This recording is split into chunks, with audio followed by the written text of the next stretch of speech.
ఇప్పుడు అయోధ్యలో దిగినాము. ఇప్పుడే మేమంతా బ్యాటరీ ఆటోలో ఆటో స్టాండ్ వరకు పోతున్నాము, స్టేషన్ బయట వరకు. ఒక్కొక్క మనిషికి 50 రూపాయల ప్రకారం ఇక్కడ అయోధ్య స్టేషన్లో మేము 5 మంది సోదరులు బయలుదేరుతున్నాము. మిత్రులు కాదులేనా, నీ పిచ్చిలో నువ్వు ఉండు, నా పిచ్చిలో నేను ఉంటా. మరి ఎవరు దాన్ని కాదని కదా, కాదన్నా, నీ పిచ్చి నీది, నా పిచ్చి నాది, మరి అంతే కదనా. కాబట్టి మిత్రులంతా కలిసి ఇప్పుడు ఆటో స్టాండ్కి బ్యాటరీ ఆటోలో పోతున్నాం. 5 మందికి అంటే మనిషికి 50 రూపాయల ప్రకారం 150 రూపాయలు. ఇది బ్యాటరీ ఆటో చూడండి. ఇది మన బాగా అంటే బాగా ఏముందిలేండి, మామూలు ప్రతి స్టేషన్లోనూ ఉంటాయి. ఇది ఒక అయోధ్య స్టేషన్ లో ఇది, ఎందుకంటే ఇది మొట్టమొదటిసారిగా మేము ఇక్కడికి వచ్చినాము. ఇది చాలా పెద్ద స్టేషన్, చాలా బాగా కట్టారు స్టేషన్ ఇక్కడ కొత్తగా. ప్రస్తుతం ఇప్పుడు మేము ఆటో స్టాండ్కి పోతున్నాము. ఇదంతా రైల్వే స్టేషన్.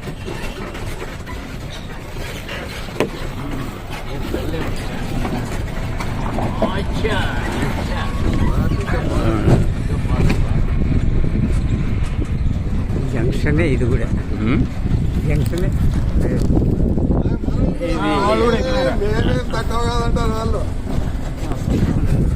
మా మిత్రులు కూడా వస్తున్నారు ఇక్కడ ఇంకొక బ్యాటరీ ఆటోలో.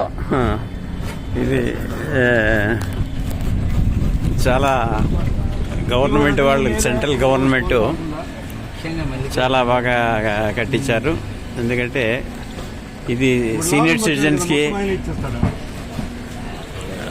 చాలా ఉపయోగం. ఎందుకంటే సుమారుగా 2 కిలోమీటర్లు ఉండేది అట్లుంది ఇది స్టేషన్లో నుంచి బయటికి రావడానికి. ఇది ఇక్కడ మేము ఇప్పుడే ఆటో స్టాండ్లోకి పోతున్నాము. మా మిత్రులు నాగభూషణ్ గారు, చంద్రశేఖర్ రెడ్డి గారు, మరి అదేవిధంగా ప్రసాద్ గారు, నాగరాజ్ గారు, మరియు నేను కసిరెడ్డి శ్రీనివాస్. చాలా బాగుంది, చాలా బ్రహ్మాండంగా కట్టారు. ఇది అయోధ్య రైల్వే స్టేషన్. స్టాప్ అయిపోయింది. ఇక్కడికి మేము ఆటో స్టాండ్లో దిగినాము.